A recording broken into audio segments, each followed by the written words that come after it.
people who are sent here in disproportionate numbers to be killed and slaughtered in the meat grinder, right? The way that these people are positioned within Russian society is definitely racialized.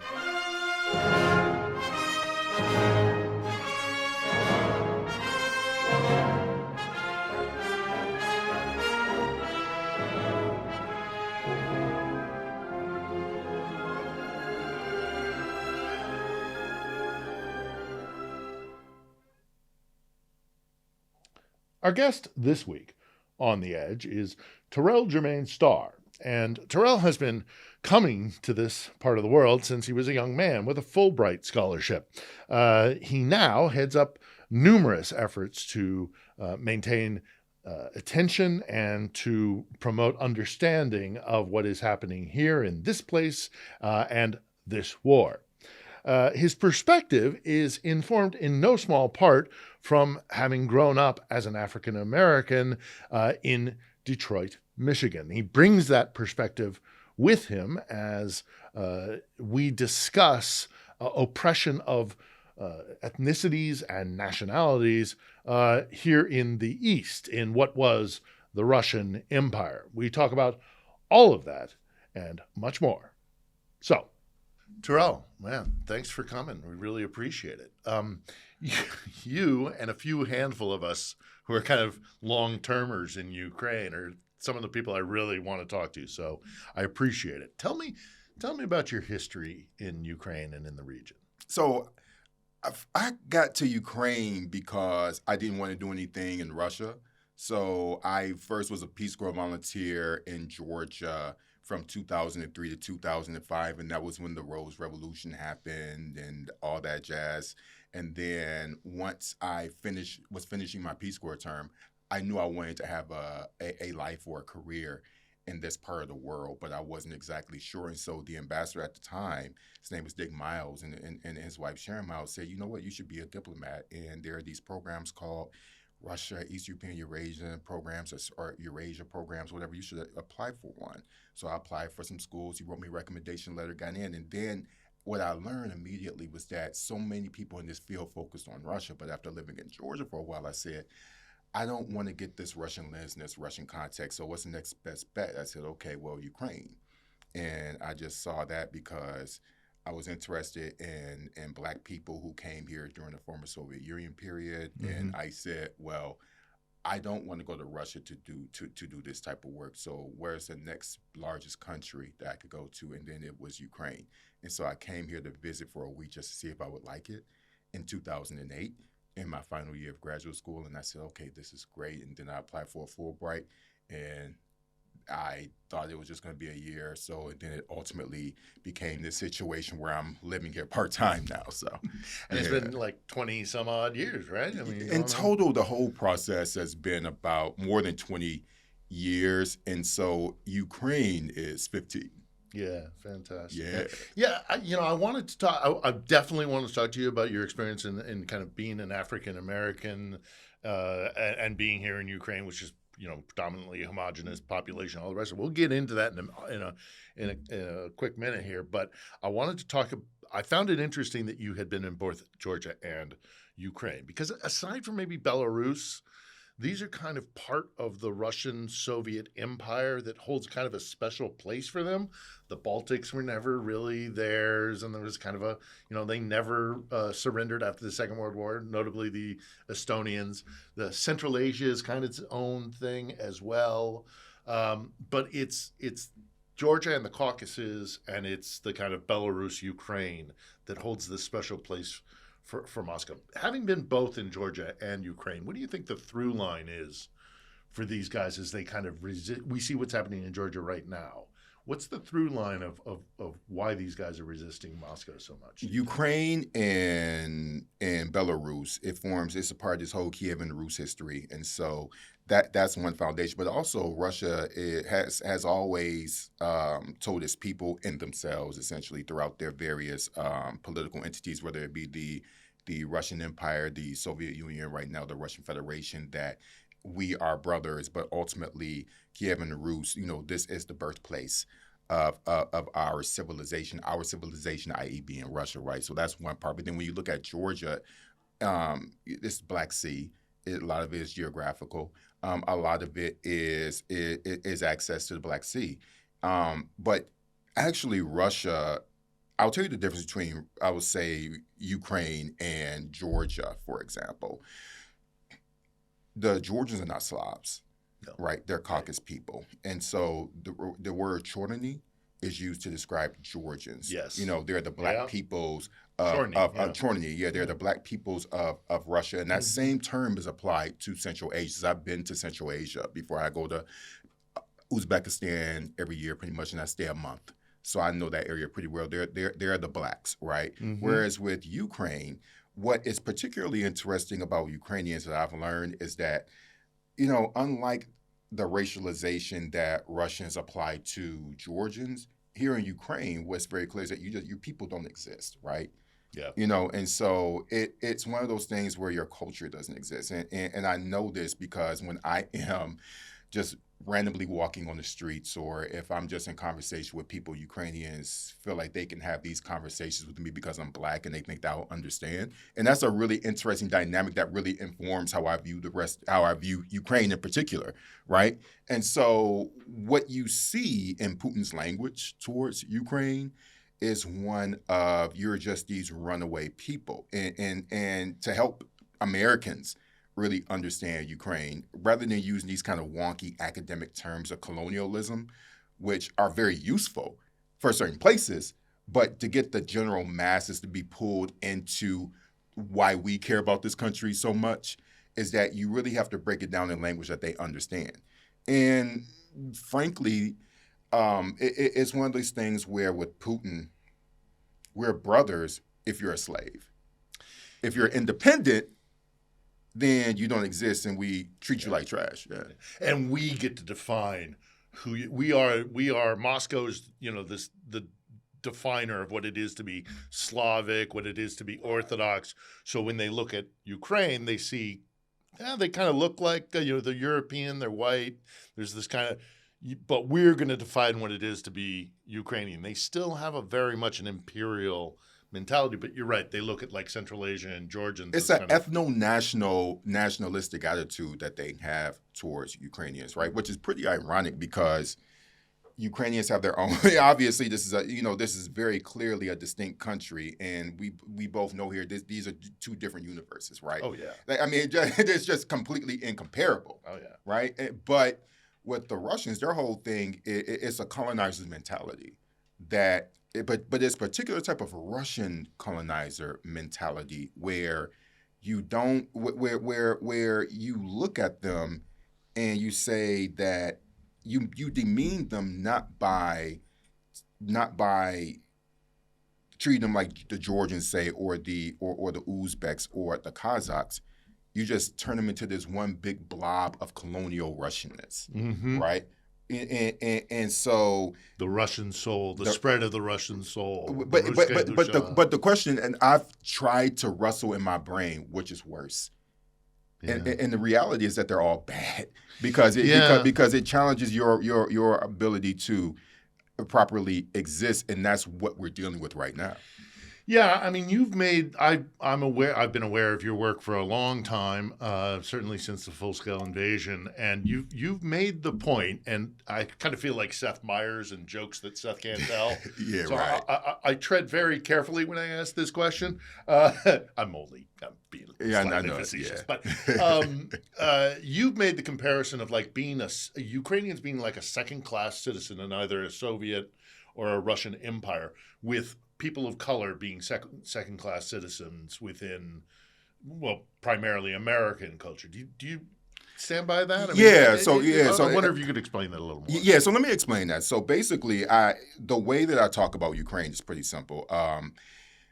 In order for people in my hometown, Detroit, for example, or when I go around the country and I talk about Ukraine, right, that means going outside of the think tanks. That means going outside of these government-led organizations where people get it, or you're speaking to the choir. I have to create analogies that people understand. Mm-hmm. And so my first introduction into Ukraine, not Ukraine, but Georgia, and what helped me to understand their particular station within this part of the world with Russia as the dominant geopolitical and social cultural entity, is that the Georgians are considered black people here.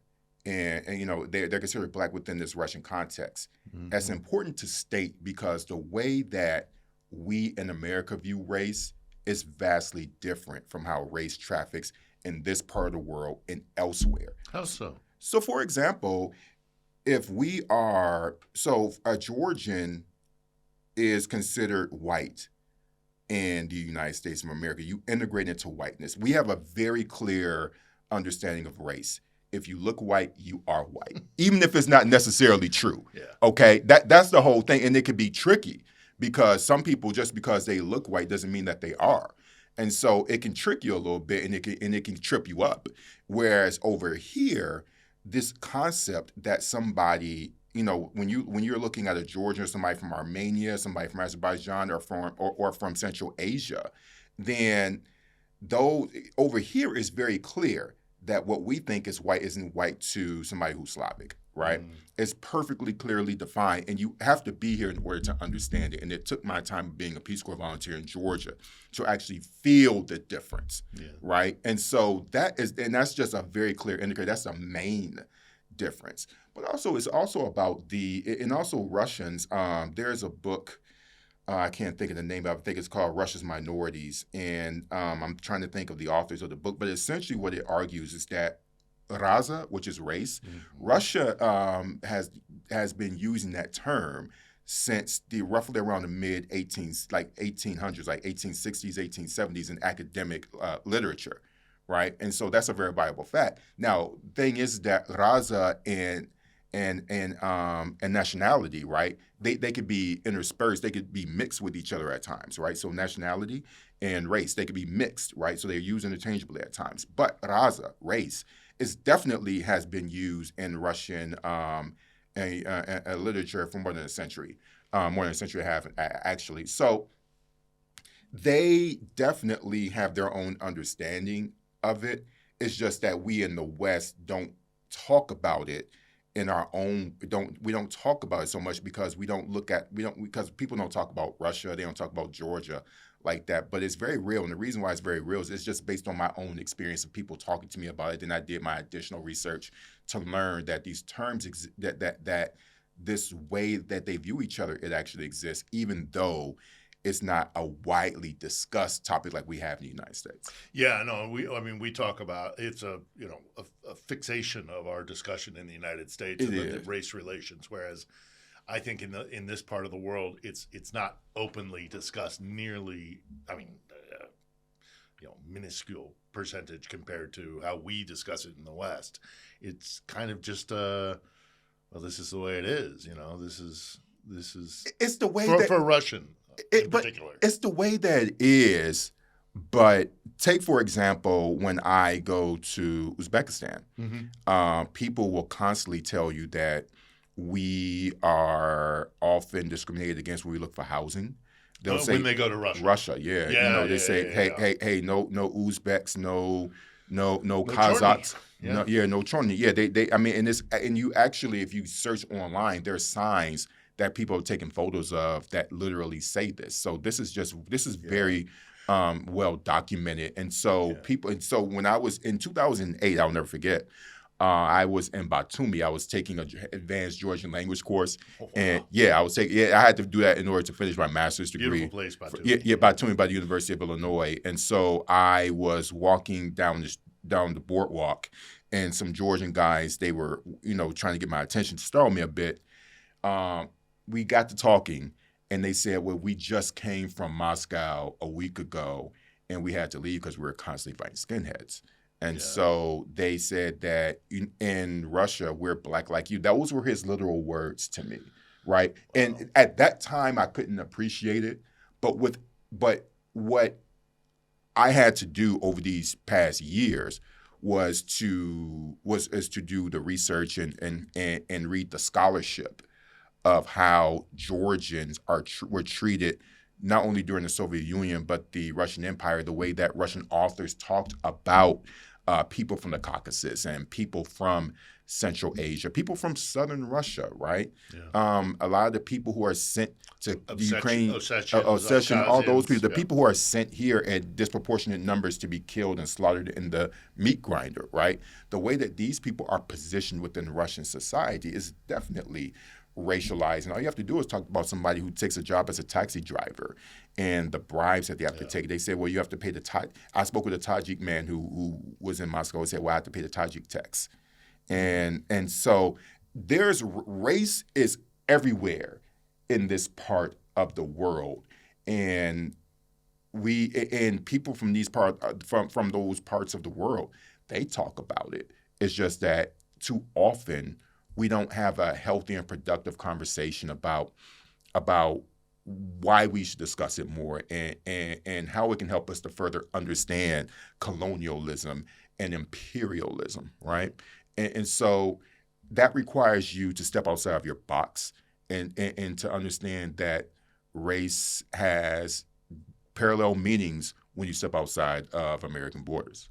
Yeah, I'll tell you a quick story about my time when I was living in Moscow, which I think kind of exemplifies this. Is that I used to go to there was a movie theater in the Marriott where they showed English movies in the original sound. With Russian text, so we could go and we could watch movies as a release, And right next to it was a market run by Tajiks and Uzbeks, and you could almost set your watch by it. That every month the Moscow authorities would just go through that market and bust up stalls and crack heads and just brutality. And there was no legal process for it. There was no real reason for it. It was just to crack down and say, remember your place. That's my kind of, that was one of my one of my experiences that exemplified. Like people can relate to that. Oh yeah, yeah. I know. I mean, but while we anguish over it in the West, and we have this debate, and it's an open debate. Here in this part of the world, more so in Russia, it's just kind of, well, yeah. I mean, that's, because the Russians do have a thing of kind of their superiority. If you look at the other their propaganda from the Soviet period, all of their we're all brotherly Soviets, but always remember Russians were first. I'll never forget when I was in Georgia and I met this Nigerian guy. I forgot how I met him, but he was supposed to go to Europe to play football, but he was just basically hustled out of his money, ended up in Georgia, and he ended up marrying this Georgian woman. I was really curious. My first thing was, what did this Georgian woman's parents think when she brought this black dude home? And it's so funny. I was like, I'm just curious. So he said, yeah, come on, let's go visit my parents-in-law. So we went, and I asked the mom, and the mom was like, well, it's her life. I really don't care. And then the dad, he gave a more detailed answer. And he said, at first I would say, like, he said, I don't care. And I was like, I don't believe you. And he was like, okay, I'll tell you why. When I was in Moscow, they treated me like a dog. And he said that no matter how much they drilled this into our brains that we were brothers, I knew that I wasn't a brother to them because I'm Georgian. I'm from the Caucasus. I'm a dog. And people called me a dog. And he said that in our books, it says that we're all brothers together, and all these other things, but all the things that people would say to me on the streets and the way that professors would treat me. And he said that I would never treat anyone like that. I remember those times when I studied in Moscow when it was horrible. And so he said, how can I look at this man and feel like I'm better than them when all of my life these Russians were telling me that I'm beneath them, that I'm an animal. And so you definitely, and I hear those stories. Oh, that's powerful. But I hear those stories all the time. And even in Ukraine, where for most Americans, and it's true, like, the Ukrainians are Slavs too. And you look at, and when you're a Ukrainian goes into the United States, they're white, right? Yeah. A Ukrainian person is white in America, and that's how our racial system works. But I tell this story a lot, but I'll never forget an old man when I was in Lviv. He approached me when I was with a group of colleagues. I was going down the main avenue. We were going down the main avenue. He waited through all the people, came to me, and said, "Do you want, hey, how you doing? Do you want to know the history of our country?" I mean, who asks someone that randomly that they don't know? Okay, and said, "What was I going to say?" I was like, "Okay." And then he said, these Russians, they want to treat us like we're dogs, and they want us to be, they really think that Ukraine is a colony of Moscow. And he just went on and on and on and on. And so but it was one of the first times where I heard like a white person say that they associate themselves with colony. Like just face to face. And the only reason I'm sure he went through all those people and came to me is because I'm black. Sure. I mean, but here's the thing. I'm fine with it because it's fascinating to me because it helps me learn, first of all. And it helps me. Yeah. And how fascinating is it that he is looking at you and going, I know the history of your people, and I want to have this dialogue with you because I think that the Russians are putting me in a place because of my ethnicity, my heritage, my identity. Because they are. That's so, right. But that's the thing. But the problem with the problem with how we talk about race is that we lazily assume that racism or the way that people are racialized is exclusively the people of color. Now, primarily it is. Okay. Primarily it is. Mm-hmm. But from a historical standpoint, is it exclusive? No, it isn't. And so there are ethnic slurs that in the Russian language that are used to describe Ukrainians. Yeah. Right? And we know what those words are. Yep. Okay. We need to repeat them. But we don't need, right. But we know what those words are, right? Yeah, and they're hurtful. Right. But my point is that anyone can be racialized because racism is irrational. Yeah. Okay, at its core. Yeah. Okay, but it's an entity that exists to oppress other people. And it's taught. Taught behavior. And it's taught, right, and it's taught behavior. But I think that these are very fascinating human experiences that give people like me an opportunity to explain how all of these oppressive systems, we need to divest from them, and we need to understand how each of us is harmed by them so we don't repeat this and do it to each other, right? And so that's why in my work, when I talk about Ukrainians so much, I know we'll talk about it later, but I always say I don't believe in comparing tragedies, right? And so I've been to Palestine.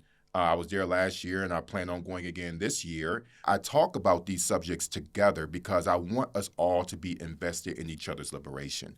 I think why it's important to talk about Ukraine in this way, the way that I discuss it, is that it's really a gateway to bring in all kinds of people to understand what a particular type of oppression looks like.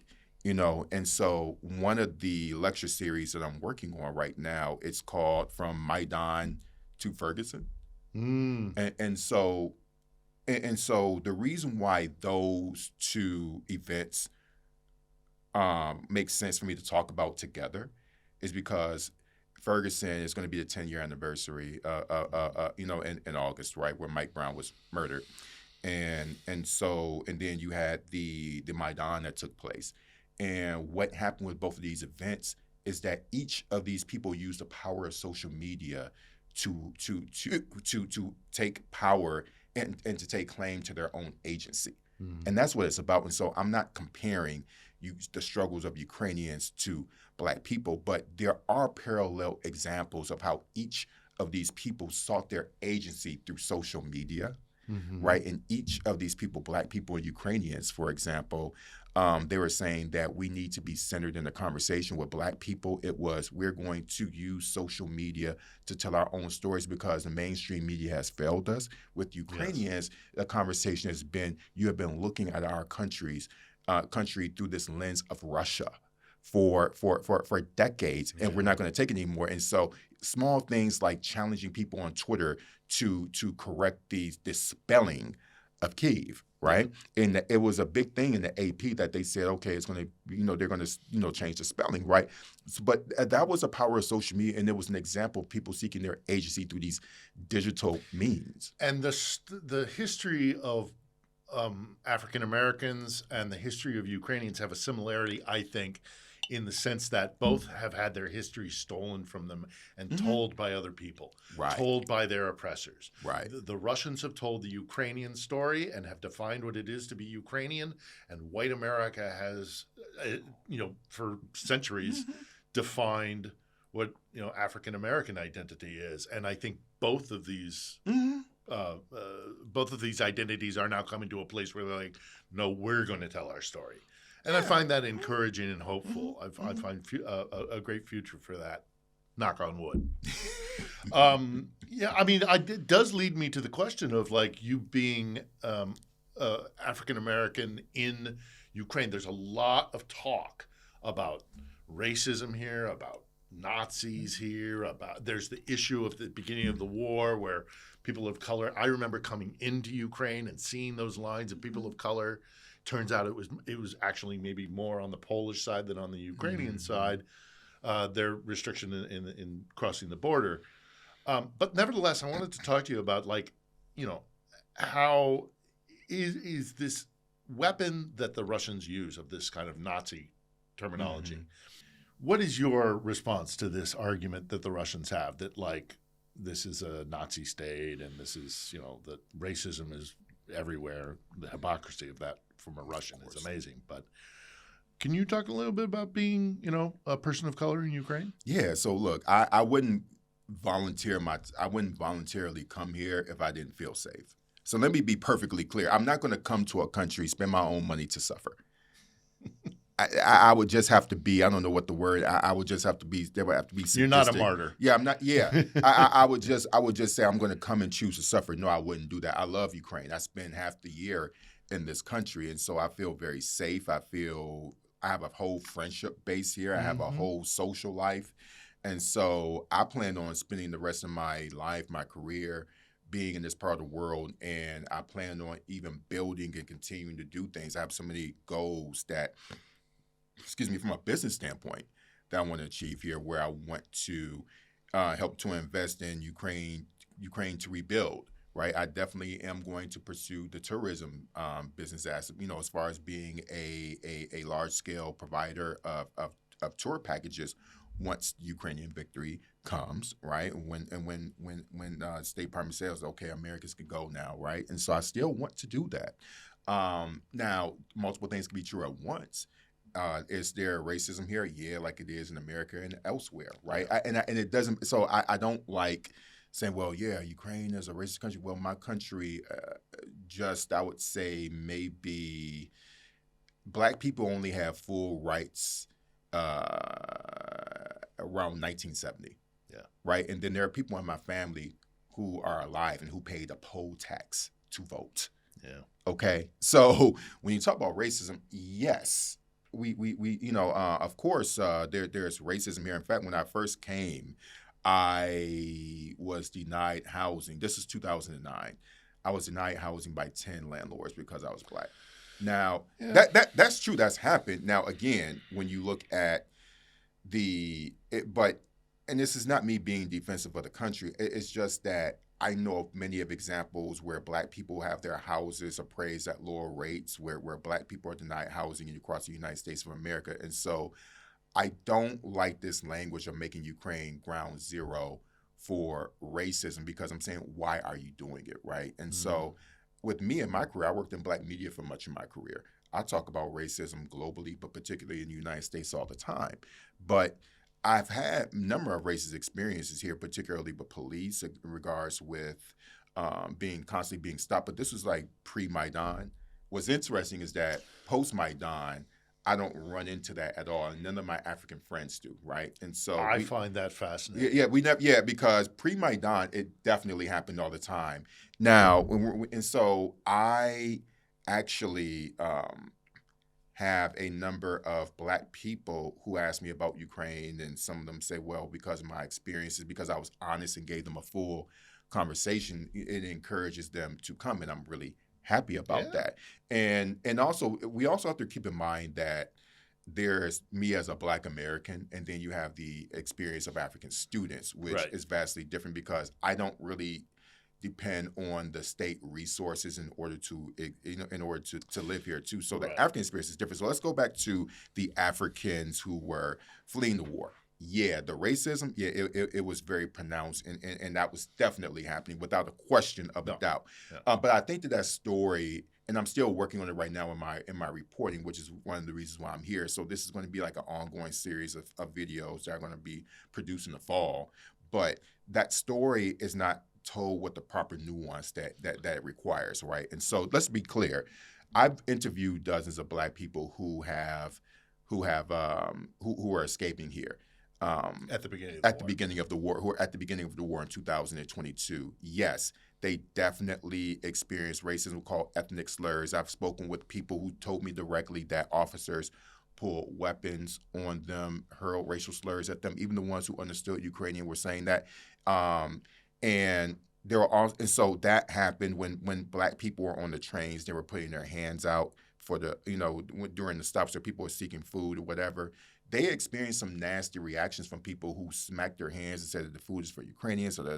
Now here is a something that we really have to acknowledge. When these type of tragedies happen, the worst in people come out. True. Right, and so we have to keep in mind. And so I think that those stories of what we heard in Ukraine would happen anywhere in the world, right? Because when human beings, I call it a failure of humanity, right? And we all experience that. And so the Africans who would actually try to seek taxis from more the eastern parts of the country, going into Kyiv and going into Lviv, their prices would go up double, triple. So they were price gouged. I don't know if that's a race or not, but that's what I've heard. That's what I've been told. Yeah. But another thing too is that the racism only didn't happen in Ukraine. Many of the stories that we're not talking about took place once people entered into the European Union. Yes. Right. And so right. So here are a couple things that people are not really adequately talking about.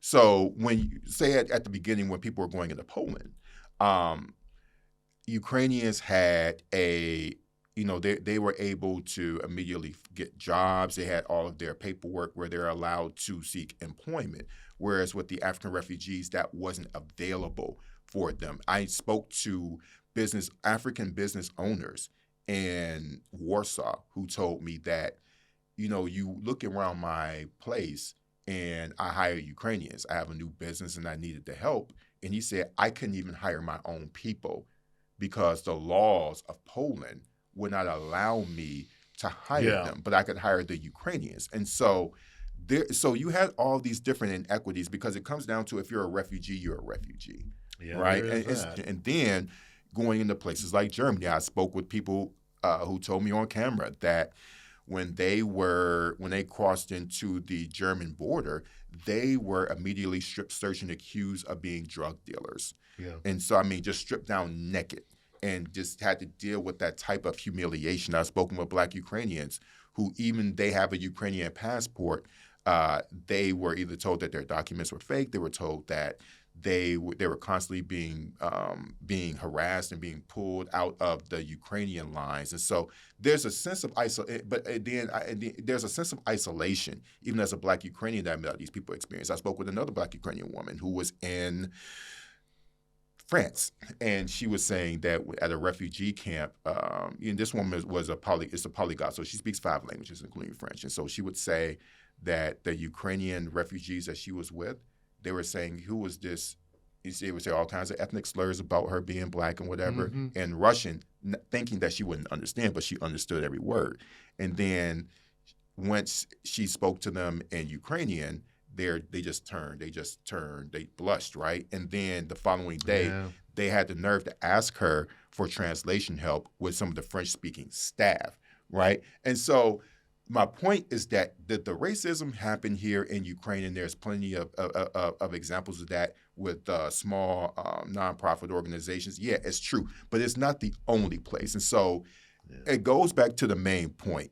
I don't have a problem acknowledging the truth that racism exists here elsewhere. What I do have a problem with and have a strong objections to is that we're making this country the epicenter of racism, which definitely ties into Putin's talking points. And it's so ironic, right? Because when you talk about Nazis, he always brings up Azov as if this country, as if this now it's a brigade, the Azov right? brigade, The Azov brigade, as if this now brigade didn't evolve over the 10 years that it has been into existence, right? Yeah. Because there were some bad guys in that group, without a question of a doubt, right? No. Right? And we're not going to argue that. No. But are they that group now? No. Okay, so that's what we're doing. But what Putin does, and it's the same thing with Donald Trump, if I tell a lie over and over and over and over again, they're going to believe it because they want to. And it's so fascinating to me. You bring up Maidan, and you bring up the poison of racism. I mean, there's even the poison of racism in the American South is as detrimental to white Southerners, in my opinion, as as the racism that exists in Russia. It's poisonous to Russia. And when you look at Maidan and the post-Maidan period, where smart, educated, thoughtful Ukrainians have decided to want to diverge culturally from Russia, one of the main points that I hear over and over from Ukrainians is, we don't want to just be another democracy. We want to take on the tenets of liberal democracy and run with it. So racism, the rights of the LGBTQ community, liberalism towards marijuana laws, all sorts of ideas that come from liberal democracies, they're taking it and running with it in a post-Maidan period. They got a lot of work to do, obviously. But I think they do recognize that it's hurtful and harmful to have these divisions and to have this kind of racism or sexism or any kind of institutionalized prejudice. This is a different world. It's a completely different world. From 2014. I could say, I would say even from 2008 when I first got here, even walking around, just the feel of it. Yeah. It's just different. Yeah. And I'm trying, it just, I feel like there was an old Soviet cloud that was just kind of looming over, and it occasionally rained on you, and really, it just there was like this dreariness. I remember. It was like, it was still a beautiful place, but it just felt like it was like that old cloud that just wouldn't go away. Yes. And that doesn't exist anymore. And it was depressed, and it was not a lot of happiness, not a lot of hope. Yeah, it was. And after Maidan, I see hope, I see happiness, I see a pursuit of happiness, and I see this fundamental change in we don't want to be like that anymore. We want to be like this, and we want to be. It's incredibly humbling to watch this, and it's one of the reasons I love being here. So I'll tell you, one of the things that I enjoy is going to the other parts of Ukraine, and one of the things I like about being relatively recognizable is when I post on my social media and I say I'm in a particular town, and people will say, "Well, hey, I'm here. Why don't you come hang out someplace?" That's cool because it taps into these points that you're discussing about how people are trying to move away from this Russia kind of Soviet past. And I was in Zaporizhia last fall, and actually I'm still producing video that I'm going to come out. Love Zaporizhia. Yeah, right. So basically what was funny about it was the tourism center saw one of my stories on Instagram and said, "Why don't you come down to the center tomorrow and we'll show you around. We want to show you the Kazakh kind of Zaporizhian Kazakh. They really tied to that identity. Right. And so I went and I was going with my camera and my selfie stick then, and they were like, "Hey, how you doing?" Da, da, da. And then the first words that came out of their mouth, I don't think we were a minute into our conversation, but they told me that Russia sucked, right? And they said, "Well, we want to tell you why Russia sucks." And back in 2014, they came in there and they invaded us. And so they it was like a whole monologue. And it almost felt like it was prepared, but it wasn't. You could just tell that they were just spitting out what they were feeling. But they, what was in the center was an exhibition of Ukrainian art. And what he was explaining to me was that, we spend all of our times, like with these Russians and listening to, thinking that they were cultured and then we were not, Yeah. and that they, like we that our stuff was like village, kind of like pagan type of art. But then we realized that we are really that our art is really the avant-garde of art. And why are we listening to these Russians who are painters and listening to them? I mean, they went. They went. You must have felt some affinity for that. Yeah, because you know what? I mean, that's. But I'll tell you what it felt like. It felt like people. It was like basically he's saying we woke up, right? Yeah. And it was again. It goes back into the race component, right? And so. Because that messaging sounds very similar to me to what, white Christian America has told to any other ethnic or racial group. It's that your art, your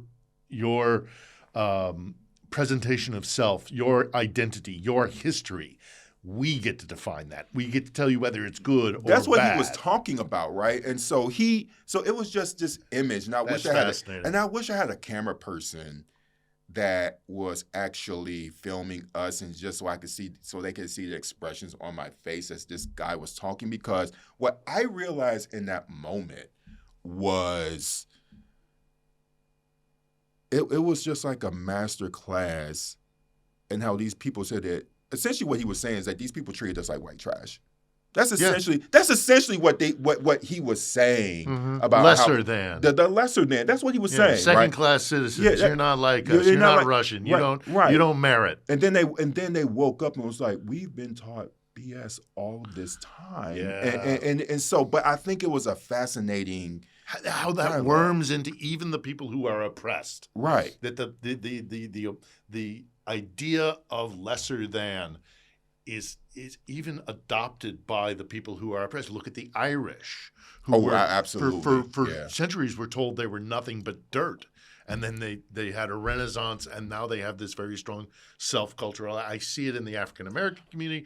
I see it here with Ukraine. I think there's a through line here of when there is an oppressor, when there is an empire and a colony, when there is a first among equals mentality sort of thing. It's poisonous for everybody, and it gets into even those who are oppressed. I remember going. It's fascinating, Terrell. It's fascinating. But listen, I remember going. You talking about that through line? I remember going to West Virginia to do a story on opioids, and it never went through because I was reassigned to another story. As a Black dude that grew up in inner city Detroit during the 1980s, which is, and to this day, Detroit is percentage-wise is the largest Black city in the United States of America, right? And I never saw so much white poverty in my life. I didn't think, and I know this is going to sound naive, but I'm very serious. I didn't think it existed. I really, intellectually I know, but just to experience it, it felt so visceral that it didn't feel real. It blew my mind, and what I saw in their ghettos, right, like the hood, the holler, the poor Black people. Like what really surprised me was that the poor Black people and the poor white people lived together. And there were so many biracial kids. Like it blew my mind. I'm like, I never saw this many biracial people in one place in my life, and I never thought that I would see it in West Virginia. But my point is that, so much of why I understand Ukraine.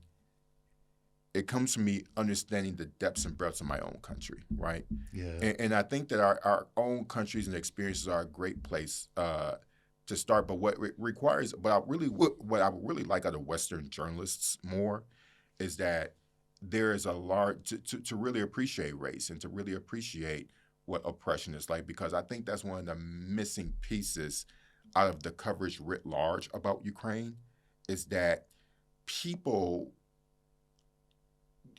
beyond the battlefield, people have to feel connected to you somehow, some way. There has to be a narrative. And there's a time and a place for battlefield stories. Mm. And in fact, I took a hostile environment course a few weeks ago, because I'm going to go to the front in August to be with some soldiers. So there's a time and a place for it. But I think the reason why I talk about race so much when I talk about oppression and I use all these analogies is because it really brings home what Ukrainians are fighting against. Yeah. Right. And so I'll never forget one of my good buddies, Andre, our mutual pal, Andre, at the beginning of the war. He said that Russia, he said that they sent slaves to liberate free people. Yeah. You know, Wow. and what he meant by that was that, unlike in Russia, anytime we have an issue with our leadership, doesn't work out, we've had, we have our revolutions, replace them, move on with somebody else. Because what people don't realize that is so dynamic is that when you had the Orange Revolution that took place in 2004 and then Maidan in 2014, within the span of 10 years, they had two revolutions, right? And it completely shifted their power. And all of them was this battle of stepping into their Ukrainianness, right?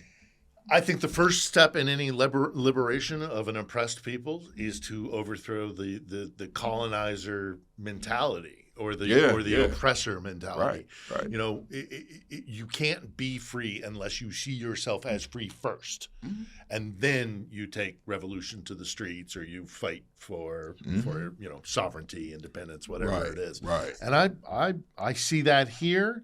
As a white Anglo-Saxon Protestant American, jokes Seth can't tell. I see that from the outside looking in for the African American community. When the African American community said, "We will no longer tolerate being second-class citizens, and we are going to join in the struggle for that," I see a very strong similarity with the Ukrainian or yes, indeed the Irish, or I presume the Algerians, which I don't study intensely, or the Palestinians. Is this, we're not going to be second class anymore. We deserve to be free first in our minds, and then we can actually take it. So this isn't, speaking of that, and that's a fascinating conversation. I could talk to you so much more about it. But let me take a quick moment here and talk about, this is not a Palestinian podcast, and I don't want to get mired in that. I have my own thoughts about that conflict. I've covered that conflict in the past, but I keep those I keep those perspectives to myself because this is concentrated on Ukraine. But I do want to talk, because you kind of courted some controversy with your stance on Palestine. So I don't want to go too – that's not what this podcast is about. But I do want to bring up the point that you have said and you have made some observations about how the world has looked at the conflict in Gaza and how the world has looked at the conflict here in Ukraine. And you've been critical of how the differentiation about that. So talk to me a little bit, again, without getting too mired in Palestine itself, because we're a Ukrainian podcast. Where do you see the similarities? Where are your criticisms? How the world responds to Gaza as opposed to Ukraine? Right. So to make it clear is that I've been to Palestine. And so many people who critique my observations have not been to the place, right? And so, or don't take the time to do the necessary study in a sincere way, in a good faith way. The main differences that I see is how the West responds to the abuses of power, or the overreach, or the abuse of military force. That's a difference. So, for example, we both can agree that Putin is a war criminal, and in my view, and based on lawyers who study genocide, I believe that when you have the kidnapping of children, the ways in which the Crimean Tatars are being treated in Crimea. All those fall under the letter of genocide. Yep. Right. And so we understand the legal process of what that gets into. But from the letter of the definition, to me, and based on scholars who focus on it in Ukraine and international lawyers who study it, I am convinced that what Putin is doing in Ukraine is genocidal. Yes, I told no, you. unquestionably. Oh, okay. What is the thing is that in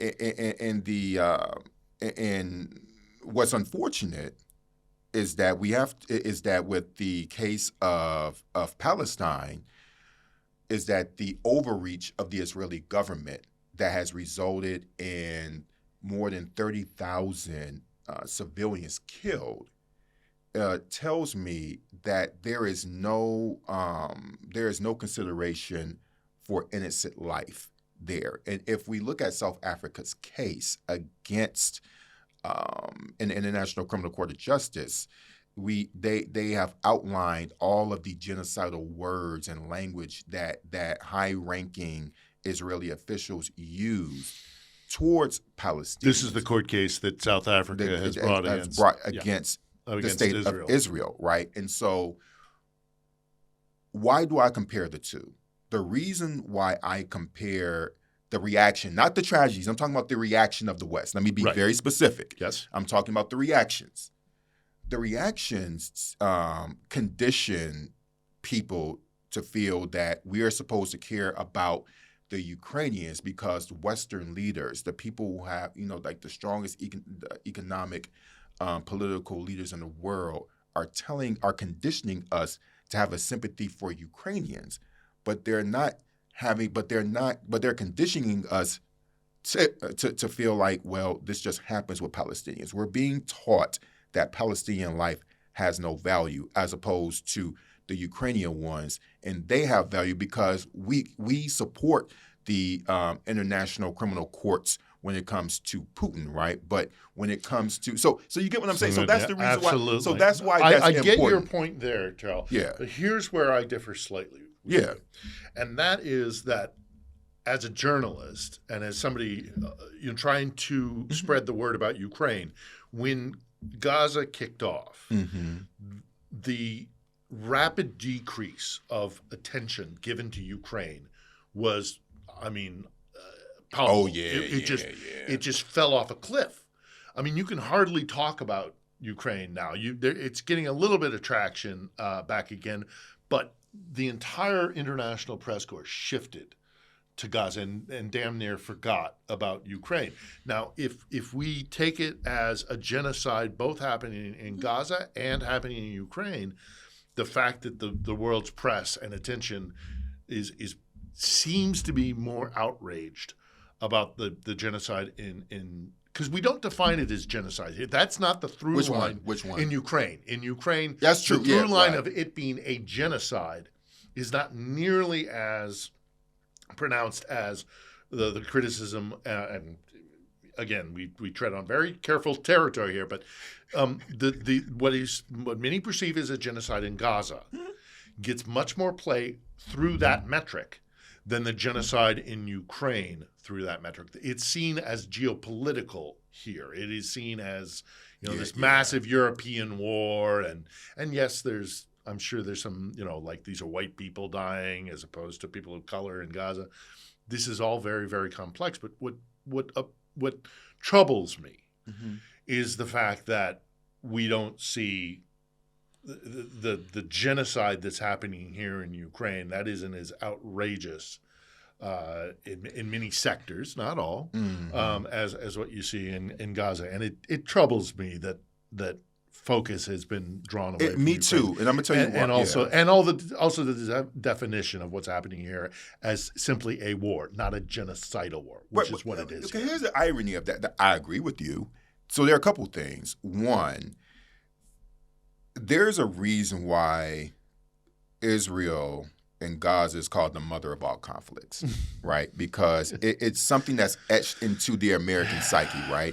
And so keep in mind Well, and that people have been fighting over that stretch of land for centuries. and the biggest irony is that all these people, like the Israelis and the Palestinians, Arabs, they all have a right to the land, which is just they all do. Okay, Yeah, so that's a but good we're point. not going to get to that point. But the point of it is that South Africa brought up this case in the International Criminal Court of Justice. So if any other country that's a supporter of Ukraine wants to bring up a case of genocide on behalf of Ukraine, like they could do it. Right. So I think that's another thing to keep in mind.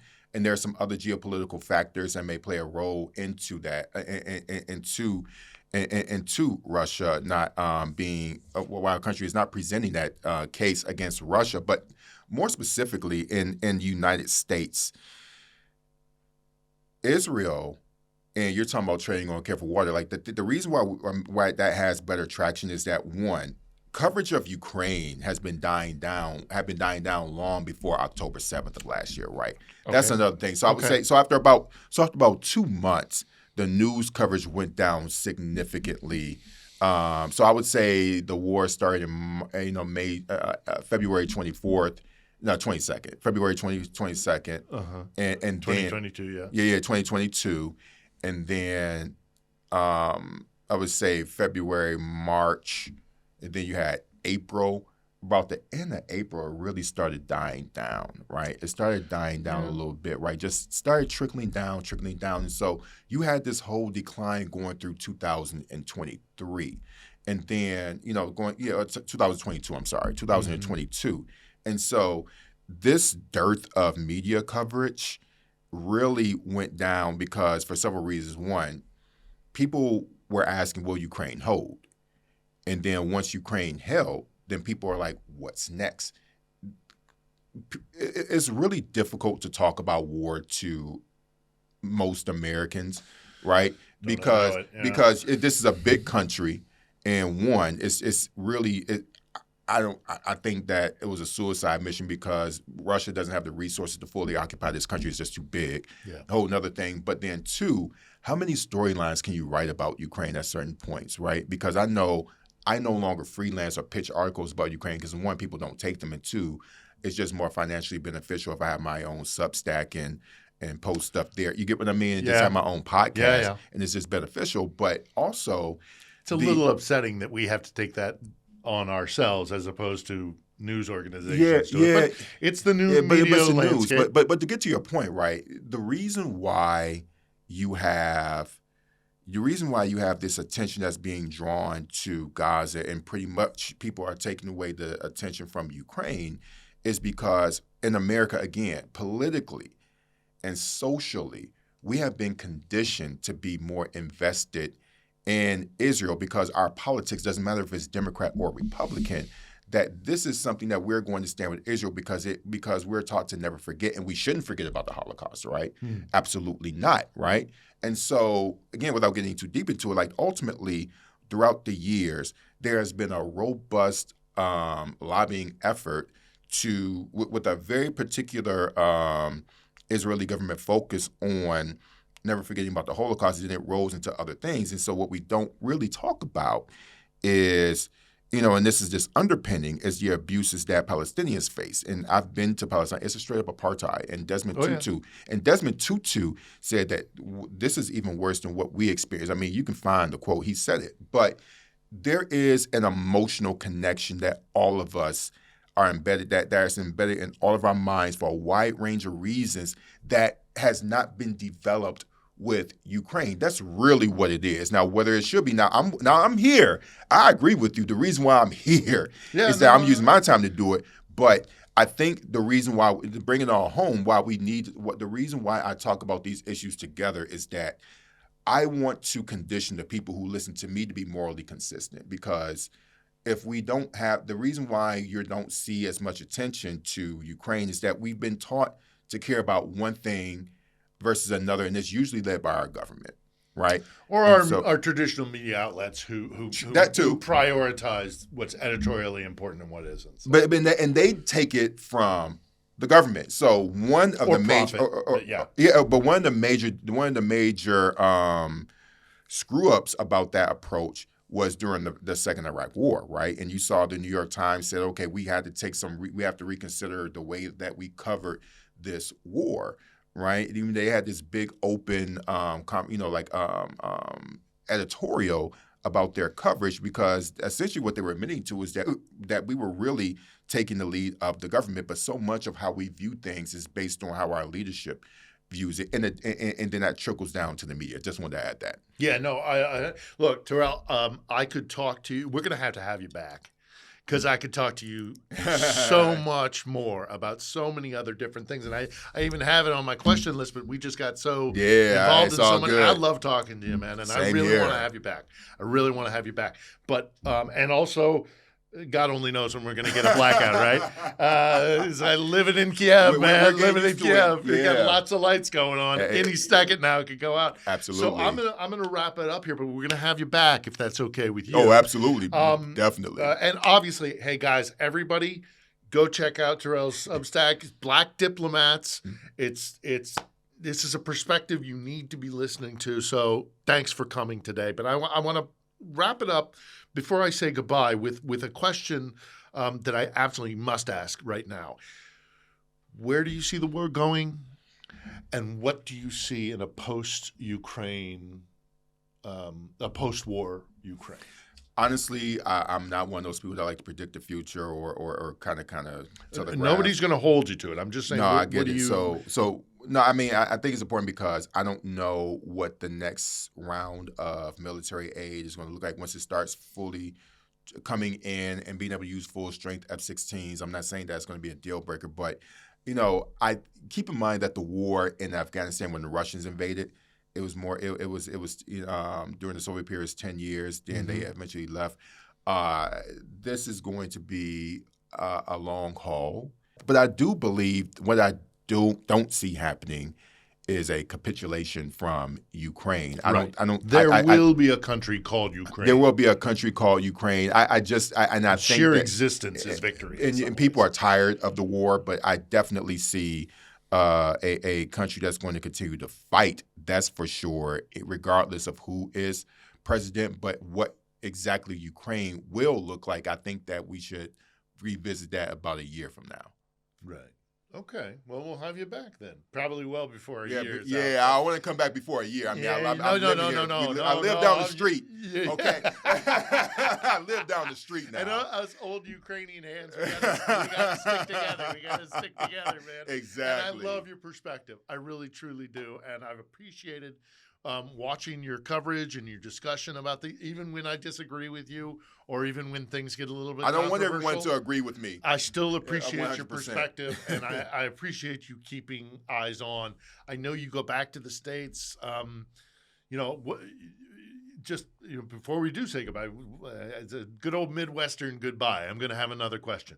When you go back to the States, what do you tell folks about the conflict here? What's the message that you take back to the States and say, guys, you got to be paying attention to this? Or what do you also, when you run into folks back in the States, go, I can't believe you don't know this about the conflict?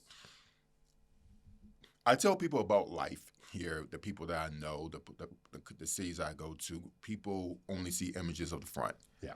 I tell them about the good time that I have. I tell them that Ukrainians are going along with their lives as best they can, all things considered. I tell them about the cities that I visit. I tell them about the country that I fell in love with. I update them on my trip. I tell them about the good people that I know. I reaffirm why I go. I talk about the future.